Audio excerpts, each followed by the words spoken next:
나오미의 남편 엘리멜렉의 친족으로 유력한 자가 있으니 그의 이름은 보아스더라. 모압 여인 롯이 나오미에게 이르되 원하건대 내가 밭으로 가서 내가 누구에게 은혜를 입으면 그를 따라서 이삭을 줍겠나이다 하니 나오미가 그에게 이르되 내 따라 갈지어다 하매 룻이 가서 베는 자를 따라 밭에서 이삭을 줍는데 우연히 엘리멜렉의 친족 보아스에게 속한 밭에 이르렀더라. 마침 보아스가 베들레헴에서부터 와서 베는 자들에게 이르되 여호와께서 너희와 함께 하시기를 원하노라 하니 그들이 대답하되 여호와께서 당신에게 복 주시기를 원하나이다 하니라. 보아스가 베는 자들을 거느린 사환에게 이르되 이는 누구의 소녀냐 하니 베는 자를 거느린 사안이 대답하여 이르되 이는 나오미와 함께 모압 지방에서 돌아온 모압 소녀인데 다 함께 읽겠습니다. 그의 말이 나로 베는 자를 따라 단 사이에서 이삭을 죽게 하소서 하였고 아침부터 와서는 잠시 집에서 쉰 외에 지금까지 계속하는 중이니이다. 아멘. 룻기의 시작은 너무나 비극적인 스토리로 시작을 합니다. 우리가 함께 읽지는 않았지만 룻기 1장 1절에서 5절까지의 말씀을 보면 베들레헴에 큰 흉년이 찾아옵니다. 그리고 그 흉년을 피해서 모압으로 이주했던 한 집안의 남자들이 모두 죽게 되어서 대가 끊어지게 되어지고 여자 셋만 과부로 남게 되는 그 이야기가 바로 룻기의 시작입니다. 이처럼 룻기는 너무나 비극적인 이야기로 시작을 하지만 비극으로 끝나지 않습니다. 텅 빈 인생의 스토리로 시작을 하지만 텅 빈 인생의 스토리로 끝을 맺지 않습니다. 룻기의 흐름을 살펴보면 비극이 역전되어서 희극이 되는 것을 우리가 발견할 수가 있고 텅 빔이 역전되어서 채워짐으로 끝을 맺는 것을 우리가 볼 수가 있습니다. 룻기 4장에 가보면 놀라운 회복을 우리가 바라볼 수가 있습니다. 룻과 보아스와의 그 만남을 통해서 대가 끊어졌던 그 가문에 다시 대가 이어지게 됩니다. 그리고 그 가문의 족보가 어디까지 연결됩니까? 다윗에게까지 연결이 되어지고 더 나아가서 예수 그리스도에게까지 연결되는 놀라운 축복으로 끝을 맺는 것을 우리가 확인할 수가 있습니다. 이전의 고난이 더 이상 생각나지 않을 정도로 놀라운 축복으로 끝을 맺는 룻기의 스토리를 살펴보면서 저는 바울의 이 고백이 떠올랐습니다.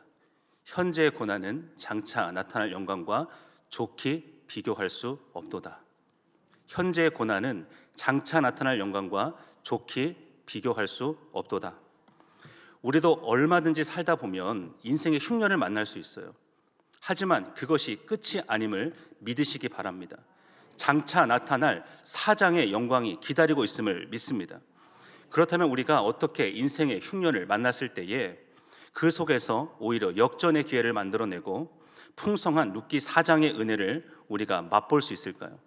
오늘 함께 나눌 이 말씀 속에서 그 답을 찾게 되는 은혜가 있기를 원합니다. 성공한 사업가로 잘 알려진 빌 게이츠가 자신의 성공 비결에 대해서 이렇게 말합니다.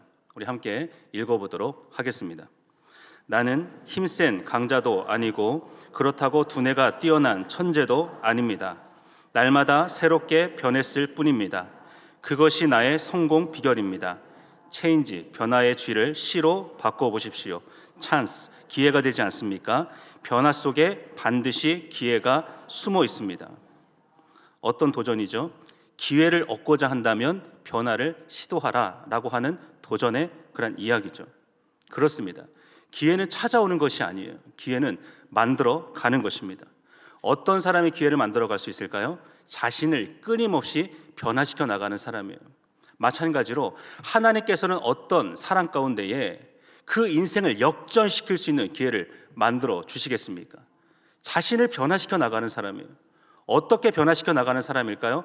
하나님께서 원하시는 모습으로, 하나님이 기뻐하시는 삶으로 자신의 인생을 끊임없이 변화시켜 나가는 사람인 줄로 믿습니다. 우리가 하나님이 원하시는 사람으로 변화되는 만큼 우리의 인생 가운데 찾아오셔서 기회를 만들어 주시는 그 하나님을 우리가 경험하게 될 줄로 믿습니다. 기회가 우리를 변화시키는 것이 아니에요. 우리가 변화될 때 기회가 찾아옵니다. 하나님은 우리가 변화되는 만큼, 하나님께서 기뻐하시는 모습으로 우리가 변화되어 가는 만큼 우리 인생 가운데 찾아오셔서 놀라운 기회를 만들어 주실 줄 믿습니다. 오늘 함께 이 룻기 말씀을 통하여서 룻이라고 하는 인물이 과연 어떤 인물이었는가라는 것을 살펴보면서 우리가 어떠한 사람으로 변화될 때 우리 인생 가운데 기회를 만들어 주시는 그 하나님을 경험할 수 있을지 우리가 함께 살펴볼 수 있기를 원합니다. 첫 번째로, 하나님은 우리가 은혜를 사모하는 사람들이 되기를 원하십니다. 마스시타 전기의 창업자인 마스시타 고노스케 회장은 경영의 신으로 알려져 있는 그러한 사람 중에 한 사람입니다. 이 고노스케 회장이 신입사원 그 면접에서, 그 최종 면접에서 항상 이런 질문을 한다고 합니다. 같이 한번 읽어볼까요? 당신은 운이 좋아 여기까지 온 것 같습니까? 아니면 최선의 노력을 다해 여기까지 온 것 같습니까? 이 질문에 운이 좋아서 여기까지 왔다라고 대답을 하면 무조건 합격시켰다고 합니다. 그리고 내 노력으로 내가 최선을 다해서 여기까지 왔다라고 대답을 하면 무조건 탈락시켰다고 합니다. 아무리 좋은 대학을 나오고 아무리 좋은 스펙을 가지고 있어도 무조건 탈락시켰다는 거예요. 그렇게 한 이유가 무엇이었겠습니까? 이 고노스케 회장의 나름대로의 경영 철학이 있었기 때문이었어요.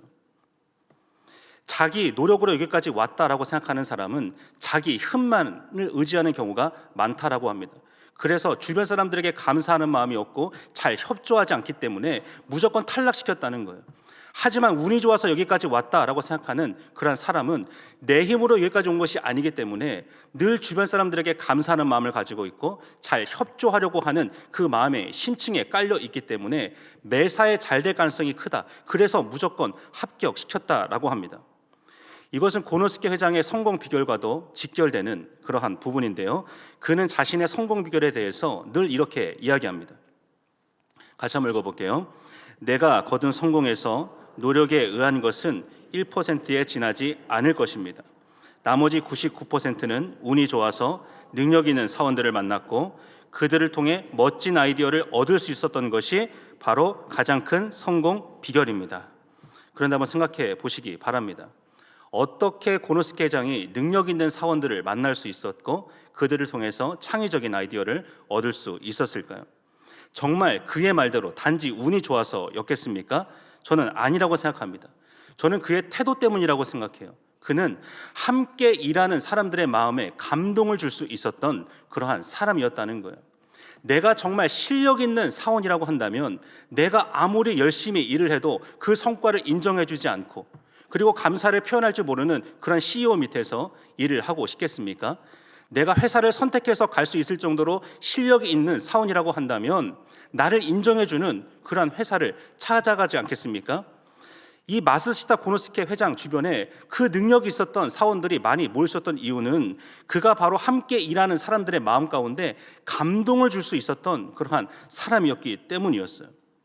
그는 회사의 성공을 함께 일한 사람들과 나눌 수 있었던 그러한 사람이었고 그 사원들의, 그 부하 직원들의 그 작은 아이디어에도 귀를 기울일 수 있었던, 그리고 감사를 표현할 수 있었던 그러한 사람이었기 때문에 그들을 통해서 창의적인 아이디어를 얻을 수 있었던 거예요.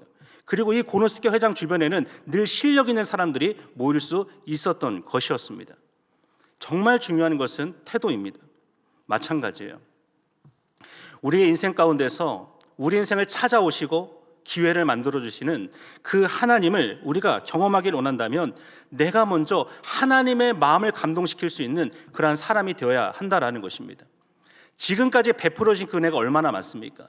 그것에 대해서 먼저 감사할 수 있는 사람이 되어야 되고, 하나님의 은혜가 아니면 살아갈 수 없다라고 하는 그러한 간절함을 가지고 하나님을 찾는 인생이 될 때, 하나님의 마음을 감동시키는 인생을 우리가 살아가게 되어질 때에 하나님께서 우리 인생 가운데 찾아오셔서 놀라운 기회를 허락해 주시는 줄로 믿습니다. 우리가 인생을 살아가면서 정말 내 인생을 역전시켜 주시는 그 하나님의 기회를 경험하지 못하는 이유가 있다면 무엇이겠습니까? 우리의 잘못된 태도 때문인 경우가 많아요. 하나님의 은혜 없이도 살아갈 수 있을 것처럼 하나님을 의지하고 하나님의 은혜를 구하는 것이 아니라 자신의 힘과 자신의 능력만을 의지하는 잘못된 태도 때문입니다. 하나님의 은혜 없이도, 하나님의 도우심 없이도 얼마든지 잘 살 수 있다고 생각하는 그런 잘못된 태도 때문이지 않겠습니까? 하나님께서 오늘 이 룻기의 인생 속에서 찾아오셔서 놀라운 기회를 허락하셨던 그 이유가 무엇이겠습니까? 바로 이 룻이라고 하는 인물이 하나님의 마음에 감동을 주는 그러한 인물이었기 때문이었습니다. 룻기 2장 말씀을 보면 은혜라고 하는 표현이 4번 등장합니다. 그 중에서 2장 2절 말씀을 우리 함께 읽어보도록 하겠습니다. 모압 여인 룻이 나오미에게 이르되 원하건대 내가 밭으로 가서 내가 누구에게 은혜를 입으면 그를 따라서 이삭을 죽겠나이다 하니 나오미가 그에게 이르되 내 따라 갈지어다 하매 당시에는 일할 수 없었던 사회적 약자들이 있었습니다. 과부나 나그네, 고아와 같이 자신의 힘으로 생계를 유지할 수 없었던 그러한 사람들 또한 살아갈 수 있도록 돕는 사회 보장 제도가 있었어요. 그것은 무엇이냐면 땅에 떨어진 이삭을 줍지 않는 것이었습니다. 그래서 그것을 그 사회적 약자들이 주어서 생계를 유지할 수 있도록 돕는 그런 사회 보장 제도가 있었어요. 어떻게 보면 지극히 당연한 일이고 너무나 초라한 일이지만 룻은 어떤 태도를 가지고 임했을까요? 내가 이삭을 줍는 이 일에 있어서도 하나님의 은혜가 필요하다라고 하는 그 태도를 가지고 임하는 것을 우리가 볼 수 있습니다. 하나님의 은혜가 있어야 된다라는 거예요. 이삭을 줍는 그 일에 있어서도 어떻게 보면 너무나 작고 초라한 일이지만 이 일을 내가 행함에 있어서도 하나님의 은혜가 필요하다라는 그 태도를 가지고 룻이 임하는 것을 우리가 보게 되어집니다. 이처럼 룻은 은혜를 사모하는 사람이었기 때문에 하나님께서는 그의 인생 가운데 찾아오셨던 거예요. 룻기 1장에 머무르지 않게 하여 주시고 룻기 4장에 그 축복된 자리로 인도하셨던 것이었습니다. 이처럼 하나님께서는 당연한 것에도 하나님의 은혜를 구하는 그러한 사람의 인생 가운데 찾아오셔서 기회를 만들어 주시는 분이 되시는 줄로 믿습니다. 빙점이라는 소설로 잘 알려진 미우라 아야코가 그녀의 수필집에서 이러한 말을 했습니다. 가장 무서운 것은 은혜에 익숙해지는 것이다.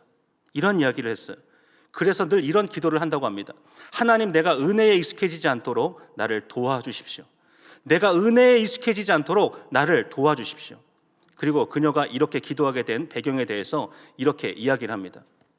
한 번은 몸이 좋지 않아서 오랜 시간 병원에 입원한 적이 있다고 합니다. 이제 사람들이 병문안을 오지 않습니까? 병문안을 올 때 그냥 오지 않고 음료수를 사오기도 하고 선물을 사오기도 합니다. 그렇지 않으면 따로 봉투를 준비해서 전해주기도 하지 않습니까? 그런데 어느 순간부터인가 선물을 받는 일에 익숙해져가는 자신을 발견했다라고 이야기합니다. 하루는 오랜 친구가 찾아왔어요. 그 친구와 도란도란 이야기를 나누다가 그 친구가 돌아가게 되었는데 아무것도 가지고 오지 않은 거예요. 손에 아무것도 들려있지 않았습니다. 나름 이렇게 생각했다고 합니다. 저 친구가 뭔가 봉투를 준비했나 보다. 지금 잠깐 인출하러 자리를 떴나 보다. 그런데 아무리 기다려도 그 친구가 돌아오지 않는 거예요. 그리고 그 친구를 생각하면서 이러한 생각을 하게 되었다라고 합니다. 정말 저 친구는 지독한 구두쇠구나. 어떻게 친구를 찾아오면서 아무것도 준비하지 않을 수 있지? 그러면서 또한 들었던 생각이 어느 순간부터인가 선물 받는 것에 익숙해져 버린 거지 근성을 가지고 있는 자신의 모습을 발견하고 깜짝 놀라게 되었다고 합니다. 그래서 이런 고백을 하는 거예요. 은혜에 익숙해지는 것은 이처럼 무서운 것이다. 그러면서 또 하나의 이야기를 합니다.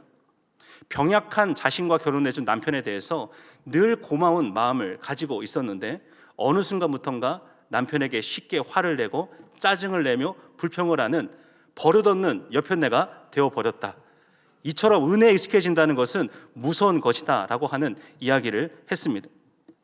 저는 저와 여러분이 하나님께서 베풀으신 그 은혜에 대하여서 익숙해지지 않는 그러한 사람들이 될 수 있기를 원합니다.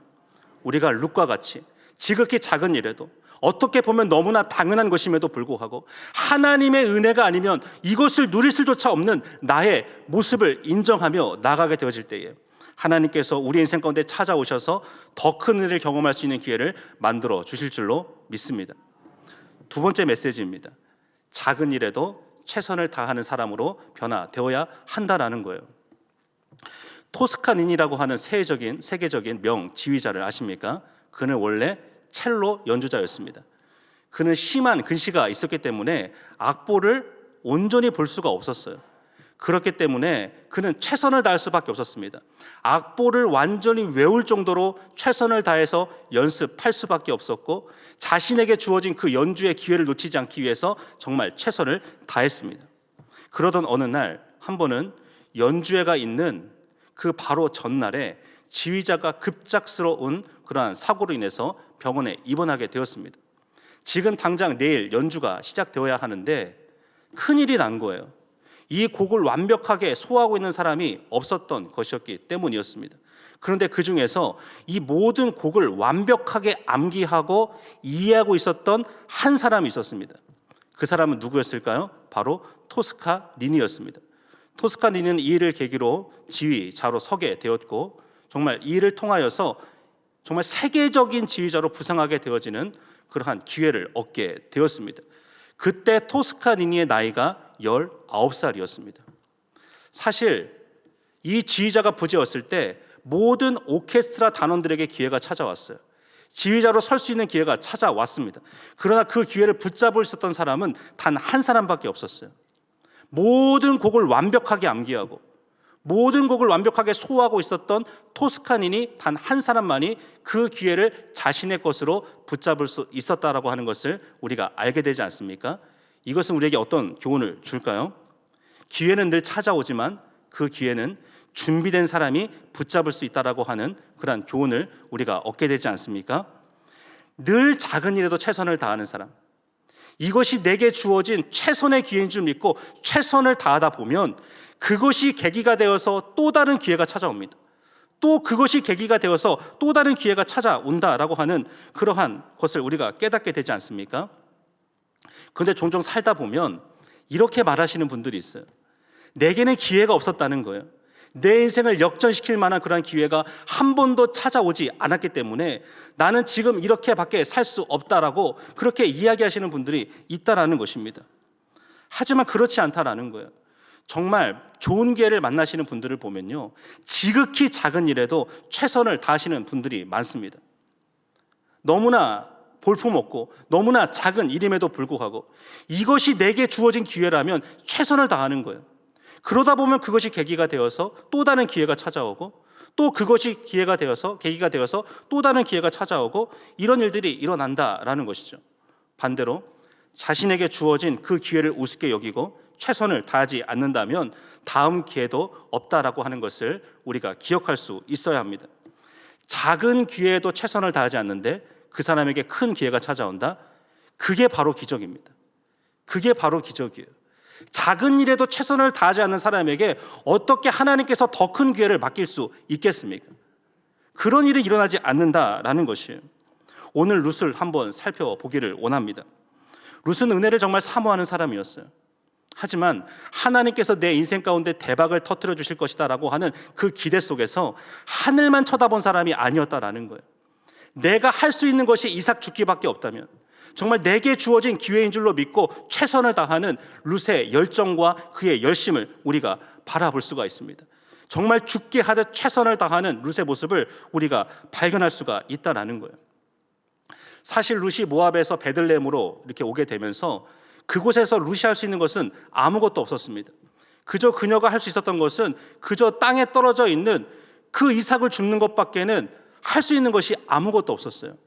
하지만 하나님께서 이곳에서 내게 열어주신 것이 이것밖에 없다면, 이것을 통해서밖에 내가 시어머니를 섬길 수밖에 없다면, 이것이 내게 주어진 기회인 줄로 믿고 최선을 다하는 룻의 모습을 우리가 발견할 수가 있습니다.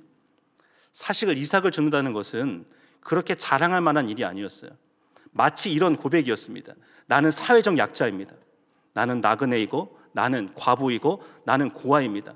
나는 일할 수 없는 사람입니다 라는 것을 인정하는 것과 똑같은 일이었습니다.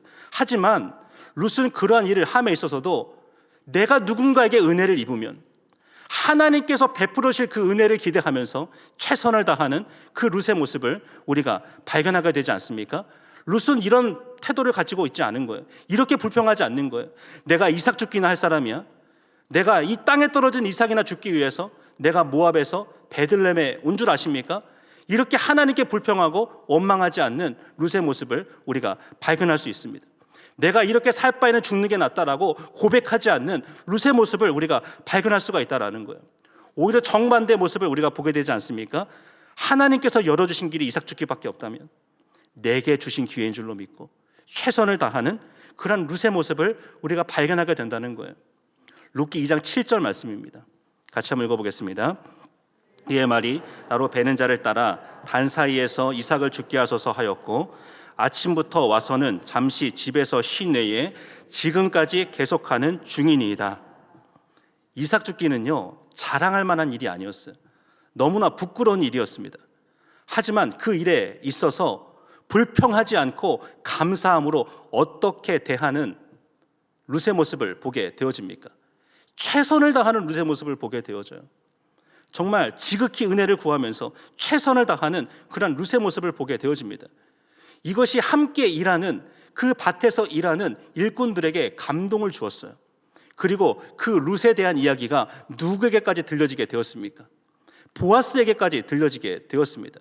그리고 후에 이 보아스의 마음에 감동이 일어나게 되어지고 룻과 보아스의 만남을 통해서 룻의 기업이 회복되어지는 놀라운 역전이 일어나게 되는 것을 우리가 발견하게 되지 않습니까? 그런데 우리는 참 많은 부분을 생략하면서 이 룻의 스토리를 묵상하는 경우가 참 많습니다.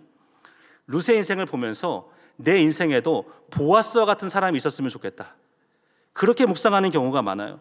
내가 지금은 힘들지만, 내가 지금은 어렵지만 내 인생을 역전시켜 줄 수 있는 보아스와 같은 동역자, 그러한 사업 파트너만 만날 수만 있다면 내 인생도 얼마든지 달라질 수 있을 것이라고 생각하고 현재 주어진 자신의 삶에 감사하지 못하는 거예요. 지금 자신의 삶을 초라하게 생각하고 최선을 다하지 못하는 겁니다. 하지만 룻을 잘 들여다보시길 바라요. 룻이 베들레헴에 오자마자 보아스를 만났습니까? 보아스를 만날 목적을 가지고 보아스의 밭에 찾아와서 열심히 쇼를 하면서 일을 한 것입니까? 그렇지 않습니다. 그저 그 밭에서 그저 자신이 할 수 있는 최선을 다했던 거예요.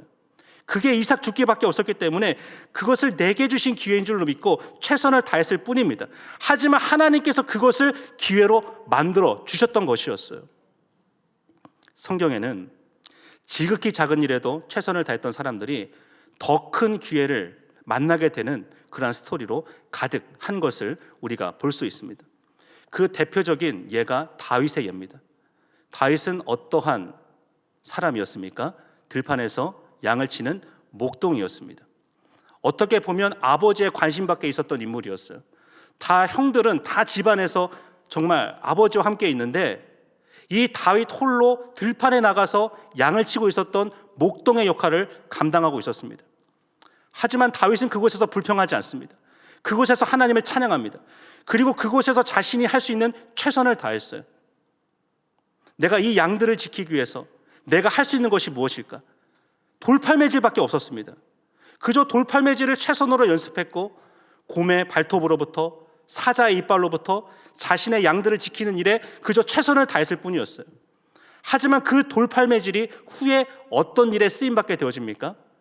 골리앗을 쓰러뜨리는 결정적인 도구가 되는 것을 우리가 확인하게 되지 않습니까? 다윗은 한 번도요, 골리앗을 쓰러뜨리겠다는 목적을 가지고 돌팔매질을 연습한 적이 없습니다. 내가 언젠가 골리앗 같은 인물을 만날 텐데, 내가 언젠가 그 인물을 만났을 때 이 돌팔매질로 그를 쓰러뜨리겠다라는 목적을 가지고 이 돌팔매질을 연습한 적이 없어요. 그저 자신이 주어진 그 환경 가운데 최선을 다했을 뿐입니다. 하지만 하나님께서 그것을 기회로 연결시켜 주셨던 것뿐이었습니다. 룻도 마찬가지였어요. 이삭을 잘 줍는 것이 능력입니까? 아무것도 아닌 일이에요. 하지만 최선을 다했더니 그것이 시작이 되어서 보아스를 만나는 계기로까지 연결이 되지 않습니까? 초라한 이삭 죽기가 보아스를 만나는 계기가 될 것이라고 룻인들 상상이나 했겠습니까? 이 대목에서 우리는 하나님의 마음을 볼 수 있어야 합니다. 왜 하나님께서는 이삭을 죽게 하셨을까요? 왜 다윗으로 하여금 돌팔매질을 연습하게 하셨을까요? 하나님은 그것을 기회로 만드실 계획을 가지고 계셨기 때문이었습니다. 하나님의 계획 속에는 작고 초라한 일이 하나도 없다라는 사실을 믿을 수 있기를 바랍니다. 작고 초라한 일이 없다라는 거예요. 하나님께서 그것을 기회로 만드시면 합력하여 선을 이루시는 하나님의 기적과도 같은 역사를 우리가 경험하게 될 줄로 믿습니다. 한 가지 예를 더 들도록 하겠습니다. 한 어린아이가 가져온 오병이어가 5천 명을 먹이는 놀라운 기적을 만들어내지 않습니까? 5천 명을 먹이는 그 일에 누가 쓰임받습니까? 돈 많은 부자가 쓰임받습니까? 그렇지 않습니다. 한 어린아이가 쓰임받는 것을 우리가 보게 되어져요. 그 어린아이가 가져왔던 오병이어가 쓰임받게 되는 것을 우리가 보게 되지 않습니까? 그곳에는 그 어린아이보다 더 많이 가진 사람들이 있었습니다. 더 뛰어난 사람들이 있었고 더 훌륭한 사람들이 많이 있었어요. 하지만 누가 그 일에 쓰임받습니까? 한 어린아이가 쓰임받게 되는 것을 우리가 볼 수가 있습니다. 어떻게 이 어린아이는 그런 기회를 만날 수 있었죠? 그저 자신이 할 수 있었던 최선을 다했을 뿐이에요. 그저 자신이 쌓았던 그 도시락을 예수님께 드리고 싶었던 그 자신이 할 수 있었던 최선을 다했을 뿐이었습니다. 하지만 예수님께서 그것을 기회로 만들어주시니까 어떤 기적이 일어납니까? 5천 명을 먹이고 12광주리가 남게 되는 놀라운 기적으로 연결되는 것을 우리가 보게 되지 않습니까? 그렇습니다. 우리 인생 가운데 정말 기회를 만들어주시는, 더 나은 기회를 만들어주시는 그 하나님의 은혜를 경험하기를 원하십니까? 하나님의 은혜를 구하시기 바랍니다. 그리고 지극히 작은 일이라도 하나님께서 내게 주신 일이라면 감사하는 마음으로 최선을 다할 수 있기를 바랍니다. 그러다 보면 합력하여 선을 이루시는 그 하나님을 우리가 경험하게 될 줄로 믿습니다. 하나님 안 믿는 사람들은 저렇게 잘 사는데 왜 하나님 저는 이삭 죽기나 해야 합니까? 왜 저는 이렇게 초라한 삶을 살아야 합니까? 결코 불평하지 않기를 원합니다. 나는 이런 일을 할 사람이 아닌데, 나는 이렇게 살 사람이 아닌데 하나님께 원망하지 않기를 원합니다. 그런 사람은요, 정말 합력하여 선을 이루시는 하나님을 신뢰하고 있다라고 보기가 힘들다라는 것입니다. 작은 일에도 정말 죽게 하듯 최선을 다하다 보면 하나님께서 기회를 열어줄 줄로 믿습니다. 하나님은 어떤 하나님이십니까? 이삭 죽기를 통해서도 한 가문을 일으키시는 하나님이십니다. 돌팔매질을 통해서도 골리앗을 쓰러뜨리시는 하나님이십니다. 하나님은 또 어떤 하나님이십니까?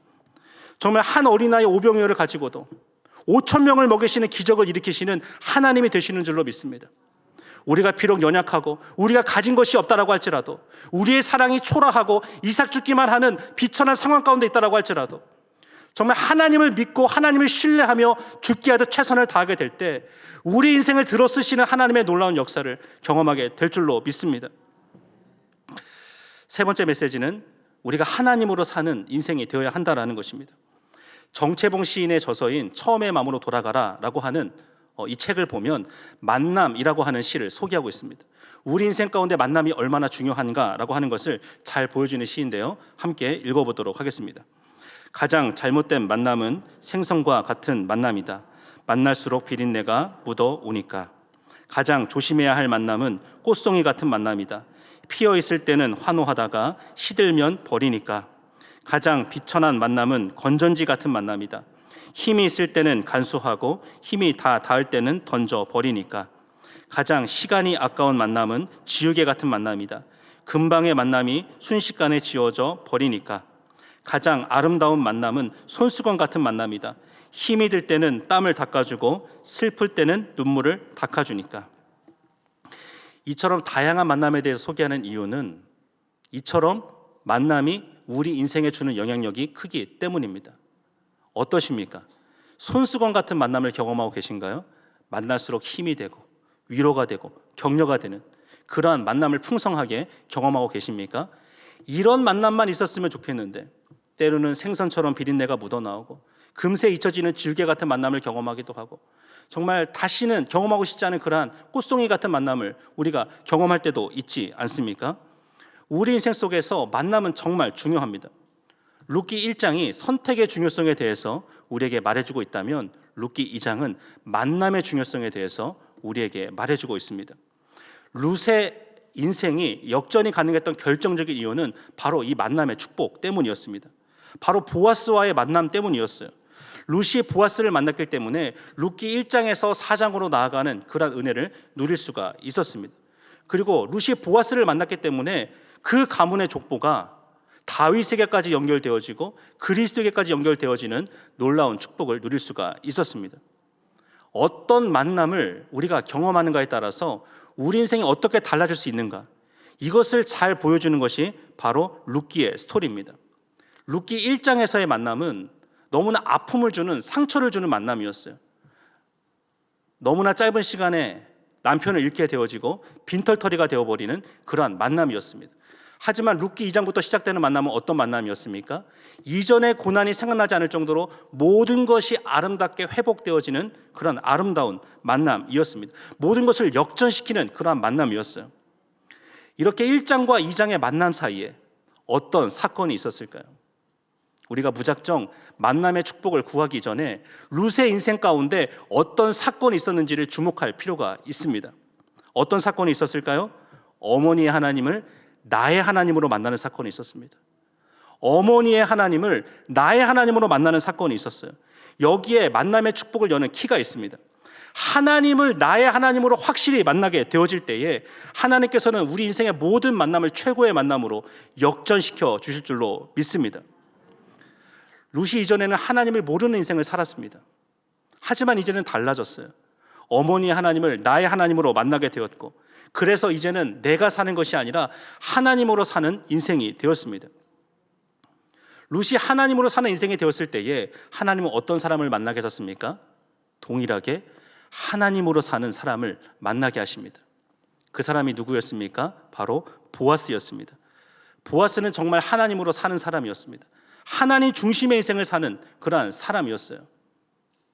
정말로 하나님을 뜨겁게 사랑하고, 그 당시에는 사사시대였습니다. 그 사사시대에도 불구하고 하나님을 정말 뜨겁게 사랑하고, 그리고 사회적 약자들을 배려하는 이삭죽기 제도를 철저하게 실천하던 사람이었고, 자신의 종들을 정말 아낌없이 잘 돌볼 수 있었던 그런 사람이었다라고 하는 것을 우리가 볼 수가 있습니다. 그저 말로만 하나님 믿는다라고 고백하는 사람이 아니라 정말 하나님으로 사는 사람이었다라고 하는 것을 우리가 확인할 수가 있습니다. 우리가 보아스와 같은 그런 만남의 축복을 우리가 누리길 원한다면 우리가 먼저 점검할 것이 있습니다. 룻도 하나님으로 사는 사람이었다는 사실을 우리가 기억해야만 합니다. 룻기 2장 말씀을 보면 룻에 대한 보아스의 평가가 나옵니다. 그리고 룻에 대해서 지나칠 정도로 호의를 베푸는 보아스의 배려가 반복해서 언급되는 것을 우리가 발견할 수가 있습니다.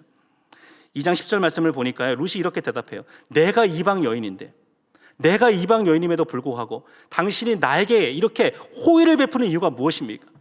내가 당신에게 이렇게 배려를 받아야 될 이유가 무엇입니까? 그때 11절 말씀에 보아스가 이렇게 답변합니다. 같이 한번 읽어보겠습니다. 내 남편이 죽은 후로 내가 시어머니에게 행한 모든 것과 내 부모와 고국을 떠나 전에 알지 못하던 백성에게 온 일이 내게 분명히 알려졌느니라. 무슨 말이죠? 룻이 행한 모든 일을 내가 알고 있다고 말하고 있습니다. 그만큼 룻의 삶은 평범한 삶이 아니었어요. 남편을 잃은 후에 시어머니를 따라와서 시어머니를 섬긴 일, 그리고 알지도 못하는 백성 가운데 온 일은 룻이 한 일이 아니었습니다. 하나님이 아니면 결코 설명할 수 없었던 삶의 모습이었던 거예요. 쉽게 얘기해서 이 룻은 하나님으로 사는 사람이었습니다. 그게 바로 보아스의 마음을 움직였던 거예요. 중요한 말씀을 드립니다. 정말 하나님을 사랑하고 하나님으로 사는 사람들은 어떠한 사람들을 볼 때 마음이 울컥합니까? 어떤 사람들을 볼 때 마음이 움직이고, 어떤 사람을 바라볼 때 정말 도와주고 싶은, 배려하고 싶은 그런 마음이 일어납니까? 동일하게 하나님을 사랑하는 사람이에요. 동일하게 하나님으로 사는 사람을 발견하게 되어질 때에 뭐든지 베풀고 싶은 그런 마음이 일어납니다. 그리고 이 당시는 어떤 시대였죠? 사사시대였습니다. 하나님의 뜻을 따라 사는 그러한 사람을 찾아보기 힘든 시대였어요. 자기 소견에 오른 대로 살아가던 그러한 시대였습니다. 그런 시대 속에서 하나님을 사랑하는 사람을 얼마나 찾기가 힘들었겠습니까? 그런데요, 하물며 룻은 이방 여인이었어요. 이방 여인임에도 불구하고 하나님을 인정하고 하나님의 뜻을 따라 시어머니를 지극히 섬기는 그녀의 모습을 보게 되었을 때에 뭐든지 베풀고 싶었던 마음의 감동이 일어나게 되었습니다. 시어머니를 정말 뜨겁게 사랑하는 그런 모습을 보게 되었을 때에 정말 도와주고 싶었던 그런 마음이 일어나게 되었던 것이었어요. 저도 마찬가지인 것 같습니다. 저도 그런 사람들을 볼 때 참 도와주고 싶은 마음이 일어나요. 정말 자기를 위해 살지 않고 주를 위해 자신의 인생을 던지고 하나님의 나라와 그분의 영광을 위해서 살아가는 분들을 보면 제가 가진 모든 것을 다 나누어 주고 싶을 정도의 그런 마음의 감동이 일어납니다. 그렇게 도와주고 싶은 마음이 일어나는 거예요. 보아스는 룻에게서 바로 그러한 모습을 보았습니다. 시어머니를 최선을 다해 섬기는 일들, 그리고 하나님을 열심히 섬기는 그 모습을 바라보게 되었을 때에 온갖 호의를 베푸는 그러한 배려를 할 수 있었던 것이었어요. 우리의 인생 가운데 만남의 축복을 구하기 전에 우리가 먼저 하나님의 사람들의 마음에 감동을 줄 수 있는 그러한 사람들이 될 수 있기를 원합니다. 내가 먼저 룻과 같은 사람으로 변화되어질 때에 하나님께서 보아스와 같은 사람을 만나게 해주시는 축복의 그러한 일들을 허락해 주실 줄로 믿습니다. 우리가 정말 말로만 하나님을 믿는다라고 하는 사람이 아니라 정말 하나님으로 사는 사람이 되어질 때에 하나님께서 우리의 인생의 모든 만남을 최고의 만남으로 역전시켜 주실 줄 믿습니다. 그럴 때 1장과 같이 상처를 주는 만남이 아니라 2장부터 시작되어지는 놀라운 회복을 주는 그러한 만남을 풍성하게 허락해 주실 줄로 믿으시기 바랍니다. 성경을 보면 다윗과 요나단의 이야기가 나옵니다. 요나단이 다윗을 얼마나 사랑하는지 우리가 보게 되지 않습니까? 사무엘상 18장 말씀을 보면요, 요나단이 다윗에게 이렇게 고백합니다. 차기 왕권은 너의 것이다. 내가 왕이 될 제목이 아니라 하나님께서 너를 택하셨다. 그리고 그를 정말 뜨겁게 사랑하는 요나단의 그 마음을 우리가 엿볼 수 있습니다. 어떻게 요나단은 다윗을 이렇게 사랑했을까요? 그 바로 앞장인 사무엘상 17장 말씀을 보면 그 힌트를 우리가 발견할 수가 있습니다. 사무엘상 17장에 어떤 사건이 나오죠? 다윗과 골리앗의 전투가 나옵니다. 모든 백성들이, 모든 군대가 그 골리앗을 바라보면서 벌벌 떨었습니다. 근데 오직 한 사람만은 두려워하지 않았어요. 그 사람이 누구였습니까? 바로 다윗이었습니다. 만군의 여호와 이름을 선포하면서 담대하게 나아가는 하나님을 향한 다윗의 열정과 하나님을 향한 뜨거운 다윗의 마음을 보았습니다. 요나단은 어떤 사람이었을까요? 하나님을 사랑하는 사람이었어요. 하나님을 사랑하는 그런 다윗의 모습을 보았을 때 내가 믿고 있는 그 하나님을 나보다 더 뜨겁게 의지하고 있는 다윗의 모습을 보게 되었을 때 요나단은 다윗을 사랑하지 않을 수 없었던 거예요. 정말 그를 위해서 정말 자신의 생명처럼 모든 것을 내어줄 수 있었던 것이었습니다. 이것이 바로 만남의 축복의 비결이었다는 것입니다. 그렇습니다. 저는 저와 여러분이 정말 하나님을 뜨겁게 사랑하는 사람들이 되었으면 좋겠어요. 그리고 말로만 하나님을 믿는다라고 고백하는 것이 아니라 삶의 현장에서 하나님이 아니면 설명되지 않는 믿음의 삶을 살아갈 수 있기를 원합니다. 정말 저 사람은 하나님의 사람이군요. 저분이 저렇게 살아갈 수 있는 것은 저분의 마음을 움직이는 것이 하나님이시기 때문이군요. 이렇게 하나님을 생각나게 하는 사람이 되어질 때에 하나님께서 우리 인생 가운데 보아스와 같은 만남의 축복을 열어주시고 요나단과 같은 만남의 축복을 허락해 주실 줄로 믿습니다. 이 시간 도전하고 싶습니다. 하나님의 은혜를 구하시기 바랍니다. 그리고 지극히 작은 일이라고 할지라도 이삭 죽기밖에 할 수 없는 초라한 상황 가운데 놓여있다고 할지라도 하나님께서 내게 주신 기회가 그것밖에 없다면 감사함으로 최선을 다할 수 있기를 바랍니다. 그리고 하나님을 뜨겁게 사랑하고 하나님으로 사는 사람이 되어질 때에 정말 룻에게 부으셨던 동일한 은혜를 우리의 삶 가운데 하나님께서 동일하게 허락해 주실 줄로 믿습니다. 이 시간 함께 예배자라고 하는 찬양 함께 찬양하신 후에 함께 기도하길 원하는데요, 이 시간 찬양할 때 그런 마음으로 찬양했으면 좋겠어요. 하나님, 아무도 예배하지 않는 그곳에서, 아무도 헌신하지 않는 곳에서 주님을 찾는 그런 예배자가 되기를 원합니다. 룻과 같이 이삭을 줍는 상황 가운데 놓여있다고 할지라도 그 속에서도 하나님을 예배하고 모든 만남 가운데서 하나님을 예배하는 그런 예배자가 되어질 때에 룻에게 보셨던 그 은혜를 우리의 삶 가운데 동일하게 허락해 주실 줄로 믿습니다. 내가 받는 모든 것이 하나님의 통치가 임하고 하나님의 나라가 임하는 곳으로 변화시켜 주시는 그 하나님을 경험하게 될 줄로 믿습니다. 그러한 우리의 신앙의 고백을 담아서 함께 찬양하도록 하겠습니다. 아무도 예배하지 않는 그곳에서 주를 예배하리라. 아무도 찬양하지 않는 그곳에서 난 주를 찬양하리라. 누구도 헌신하지 않는 그곳에서 주께 헌신하리라. 누구도 증거하지 않는 그곳에서 나 주를 증거하리라. 내가 밟는 모든 땅, 내가 밟는 모든 땅, 주를 예배하게 하소서. 주의 보혈로 덮어지게 하소서. 내가 선의 곳, 주의 거룩한 곳 되게 하소서. 주의 향기로 물들이소서. 내가 밟는 모든 땅, 내가 밟는 모든 땅, 주를 예배하게 하소서. 주의 보혈로 덮어지게 하소서. 내가 선의 곳, 주의 거룩한 곳 되게 하소서. 주의 향기로 물들이소서. 아멘. 이 시간 주신 말씀 기억하면서 우리가 기도할 수 있기를 원합니다. 이 시간 가장 먼저 하나님의 은혜를 우리가 구하기를 원합니다. 하나님, 우리가 하나님의 은혜에 익숙해지지 않게 하여 주시옵소서. 언제나 은혜 아니면 살아갈 수 없습니다. 하나님의 마음을 감동시킬 수 있는 그러한 인생을 살아갈 수 있게 하여 주시옵소서. 오늘도 은혜 아니면 살아갈 수 없음을 고백하며 하나님을 찾는 우리 모두가 될 수 있게 하여 주시옵소서. 이 시간 하나님의 은혜를 사모하면서 이 시간 주여 한번 부르짖고 하심하여 기도하겠습니다. 주여,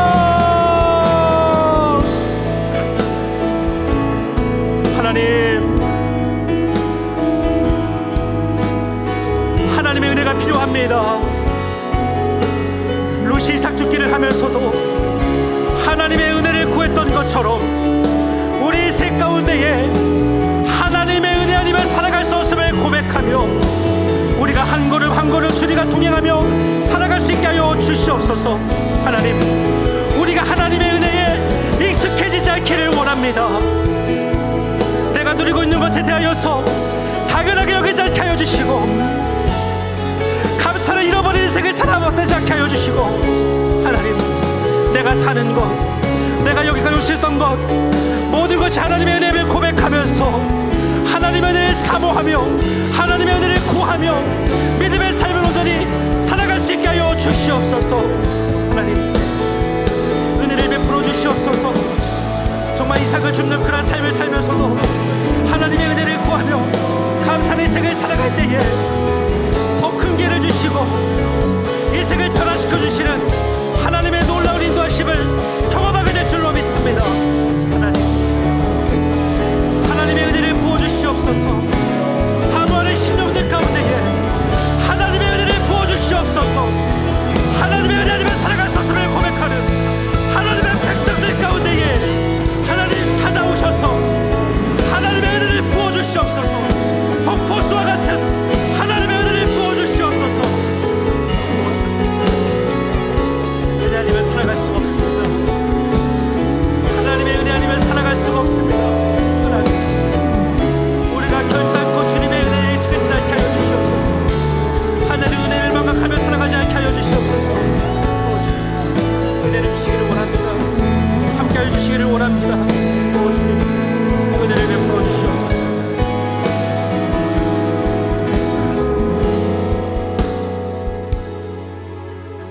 계속해서 기도하실 때 작은 일에도 최선을 다하는 우리의 삶이 될 수 있기를, 이 시간 함께 기도할 수 있기를 원합니다. 룻은 나는 이삭 죽기나 할 사람이라고 자신을 원망하며 바라본 적이 없습니다. 늘 주어진 일에 최선을 다했습니다. 이것이 하나님께 주신 기회라면, 이것이 어머니를 섬길 수 있는 기회라면 최선을 다하는 룻의 모습을 우리가 보지 않았습니까? 그럴 때 하나님께서는 그것이 시작이 되어서 보아스를 만나는 축복의 계기가 되게 하셨고 그의 인생을 놀랍게 회복시켜 주셨습니다. 이처럼 하나님께서는 작은 일에도 감사함으로 최선을 다하는 사람에게 더 큰 기회를 허락해 주시는 분이 되시는 줄로 믿습니다. 이 시간 기도할 때 이렇게 기도했으면 좋겠어요. 내가 이렇게 살 사람이 아닌데, 내가 이삭 죽기나 할 사람이 아닌데 이렇게 불평하지 않게 하여 주시고 내게 주어질 삶의 현장에서 정말 감사함으로 최선을 다할 수 있는 우리의 인생이 되게 해달라고 이 시간 기도하기를 원합니다. 그런데 내 인생 가운데 더 큰 길을 주시는 하나님을 만나게 될 줄로 믿습니다. 이 시간 주여 한번 부르짖고 합심하여 기도하겠습니다. 주여, 오 주님 은혜를 베풀어 주시옵소서. 불평하지 않게 하여 주시옵소서. 원망하지 않게 하여 주시옵소서. 나는 이삭 죽게 할 사람이 아닙니다. 나는 이렇게 살 사람이 아닙니다. 주어진 삶에 만족하지 못하고 하나님께 허락하신 삶에 만족하지 못하고 불평하고 자신의 삶을 초라하게 비하하는 그런 인생을 우리가 살아가지 않기를 원합니다. 하나님, 주어진 삶의 자리에서 나와 함께 하시는 그 하나님을 바라보면서 최선을 다할 수 있는 그런 인생을 우리가 살아갈 수 있게 하여 주시옵소서. 그럴 때 이삭 죽기를 통해서도 하늘 가물을 일으키시는 하나님, 하나리나의 오병아이를 통해서도 5,000명을 먹이시는 그 하나님, 돌팔매질을 통해서도 골리앗을 쓰러뜨리시는 그 하나님을 우리가 경험하게 될 줄로 믿습니다. 우리 인생을 하나님께서 붙잡아 주실 때에 우리의 작고 부족한 우리의 인생을 통해서도 세상이 감당치 못할 놀라운 기적과 하나님의 역사가 일어나게 될 줄로 믿습니다. 하나님, 우리가 내가 가진 크기를 경험한 인생을 살아가지 않게 하여 주시고 하나님의 크기를 경험한 인생을 살아갈 수 있게 하여 주시옵소서. 하나님의 크고 광대하심을 경험한 인생을 살아갈 수 있게 하여 주시옵소서. 하나님, 나는 작고 나는 연약하고 나는 부족하지만 내가 믿는 하나님은 크고 광대하신 하나님이심을 믿습니다. 연약한 자를 통해서도 세상의 강한 자들을 부끄럽게 하시며 세상의 미련한 것을 통해서도 세상의 지혜로운 것들을 부끄럽게 하시는 하나님이 되심을 믿습니다. 약할 때 강함 되시는 하나님, 크고 광대하신 그 하나님, 오늘도 그 하나님을 바라보면서 내게 주어진 삶의 자리에서 최선을 다할 수 있는 우리의 인생이 될 수 있게 하여 주시옵소서. 하나님, 우리의 불평이 변하여 감사가 될 수 있게 하여 주시고 우리의 연약함이 담대함으로 바뀌시는 은혜를 허락하여 주시옵소서. 루세게 베푸시던 그 은혜가 하나님 사모하며 기도하는 심령들 가운데 동일하게 임할 수 있게 하여 주시옵소서. 작은이도 최선을 다할 때 열리게 하여 주시옵소서. 볼낼지어다 막혔던 모든 열쇠들이 열리게 될지어다 은혜를 베풀어 주시옵소서. 하나님이 신뢰하며 감사함으로 정말 하나님을 의지하면서 하나님을 신뢰하면서 나아가는 심령들 가운데에 하나님의 복되는 종을 허락하여 주시옵소서. 역전의 은총을 베풀어 주시옵소서. 하나님은 크고 위대하신 분이 되시는 줄로 믿습니다. 하나님의 광대한 분이 되시는 줄로 믿습니다. 오 주님, 함께하여 주시옵소서. 은혜를 베풀어 주시옵소서. 함께 주시길 기도합니다.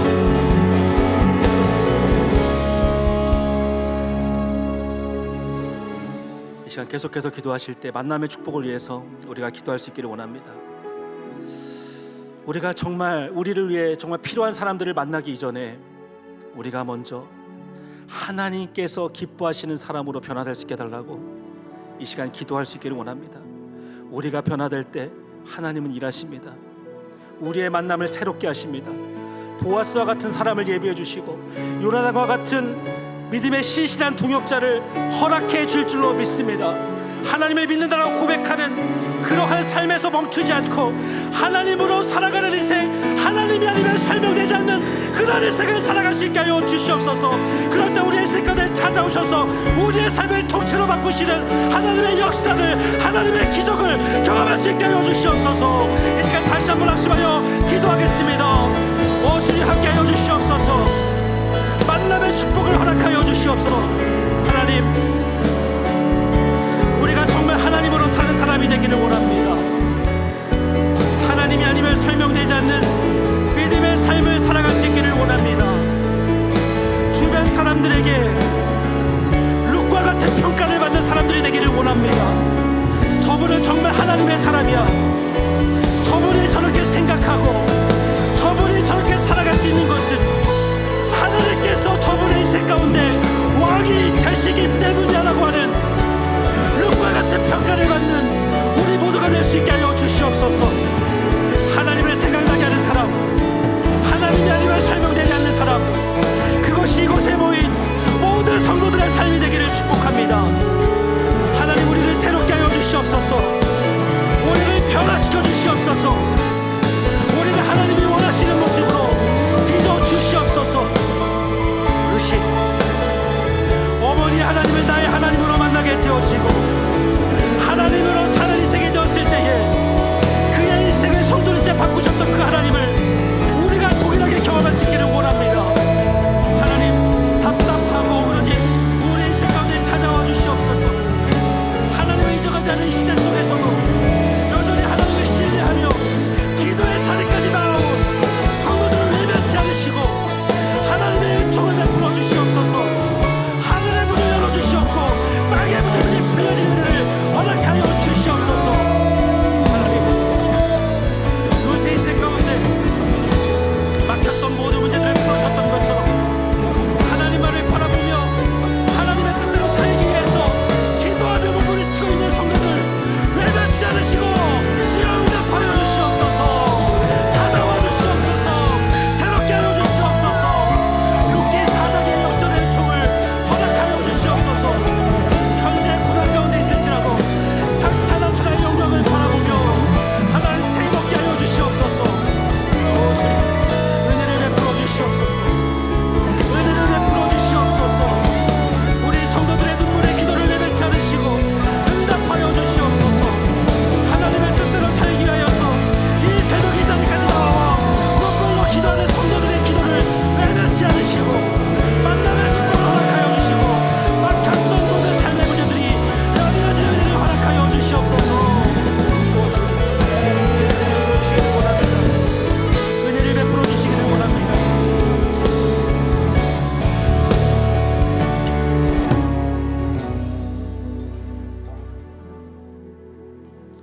이 시간 마지막으로 기도하실 때 내일의 예배를 위해서 이 시간 함께 기도할 수 있기를 원합니다. 하나님, 우리가 하나님 앞에 드리는 매 주일의 예배가 하나님의 임재를 경험하는 예배가 되게 하여 주시고 더 나아가서 날마다 구원받는 자의 수가 더하여지는 복된 예배의 현장이 될 수 있게 하여 주시옵소서. 그리고 말씀 전하시는 담임 목사님 영육간의 강건함으로 붙잡아 주시고 성령의 충만함으로 붙잡아 주시옵소서. 내일의 예배를 통하여서 예배드리는 모든 예배자들이 하나님 안에서 회복을 경험할 수 있게 하여 주시옵소서. 치유를 경험할 수 있게 하여 주시옵소서. 이 시간 마지막으로 합심하여서 주여 부르짖고 함께 기도하겠습니다. 주여,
살아계신 하나님 아버지, 우리가 하나님의 은혜에 익숙해지지 않기를 원합니다. 내게 베풀으신 그 은혜 감사할 수 있는 자들 되게 하여 주시고, 지극히 당연한 삶의 현장에서도 은혜 아니면 살아갈 수 없습니다. 하나님, 나는 은혜 아니면 살아갈 수가 없습니다. 하나님께 부르짖어 기도하며 나아갈 때에 하나님의 마음을 감동시키는 은혜를 하는 태도를 가지고 살아갈 때에 하나님은 결코 우리를 룻기 1장의 비참한 죄에 내버려두지 않으시고 우리 인생 가운데 찾아오셔서 놀라운 역전의 은총을 허락해 주실 줄로 믿습니다. 하나님, 우리가 하나님 앞에서 결코 불평하지 않기를 원합니다.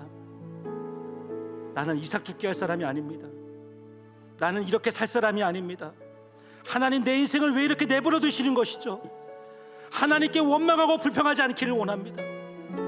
이삭 죽게 하는 삶의 현장에 있을지라도 하나님을 신뢰하며 은혜를 구하며 감사함으로 최선을 다할 때 그것을 역전의 기회로 만들어주시는, 합력하여 선을 이루어주시는 하나님의 놀라운 기적과도 같은 역사를 삶의 현장에서 경험하게 될 줄로 믿습니다. 이삭 죽기를 통해서 한 가문을 일으키셨던 그 하나님, 한 어린아이의 오병이를 통해서 5,000명을 먹이셨던 그 하나님, 돌팔매질을 통해서 골리앗을 쓰러뜨렸던 그 하나님, 그 하나님을 동일하게 삶 현장에서 경험하는 우리 인생이 될 수 있게 하여 주시옵소서. 하나님 안에서 결코 작고 초라한 일은 없다라는 믿음의 선포 속에서 늘 감사함으로 최선을 다하는 우리의 인생이 될 수 있게 하여 주시옵소서. 하나님, 우리가 하나님이 아니면 설명되지 않는 그런 인생을 사는 자들 되게 하여 주시옵소서. 저분이 저렇게 살 수 있는 것은 하나님께서 저분의 마음을 움직이시기 때문이라고, 하나님께서 왕 되시지 않고는 저렇게 살 수 없다고, 보아스가 룻을 평가했던 것처럼 하나님 앞에서, 믿음의 동역자들 앞에서 그런 평가를 받는 우리의 삶이 되게 하여 주시고, 그러한 인생을 우리가 살게 될 때 우리 인생 가운데 찾아오셔서 만남의 축복을 열어가시는 그 하나님의 은총을 경험하게 될 줄로 믿습니다. 하나님, 내일의 예배를 위해서 기도합니다. 내일의 예배를 통하여서 수많은 사람들이 어머니의 하나님을 나의 하나님으로 만나는 역사를 경험할 수 있게 하여 주시옵소서. 하나님을 누군가의 하나님이 아니라 나의 하나님으로 고백하게 되어지는 역사가 일어날 수 있게 하여 주시고, 수많은 영혼들이 주께 돌아오는 구원의 역사가 일어날 수 있게 하여 주시옵소서. 말씀 전하시는 담임 목사님 영육간의 강건함을 붙잡아 주시고 성령 충만케 하여 주시옵소서. 그리고 계속해서 임직자 교육이 진행되고 있습니다. 이 모든 훈련의 과정들이 하나님께서 원하시는 사람들로 변화되어져 가는 그러한 과정들이 될 수 있게 하여 주시옵소서. 하나님의 일꾼들이 세워져 가는 그런 축복된 과정들이 될 수 있게 하여 주시옵소서. 오늘도 우리와 함께 하시는 하나님을 기대합니다. 오늘도 감사함으로 반응할 수 있게 하여 주시고, 내가 현재 고난 가운데 있을지라도 장차 나타날 영광을 바라보면서 소망 가운데 최선을 다하며 승리한 인생을 살아가는 우리 모두가 될 수 있게 하여 주시옵소서. 예수님의 존귀하신 이름으로 기도합니다.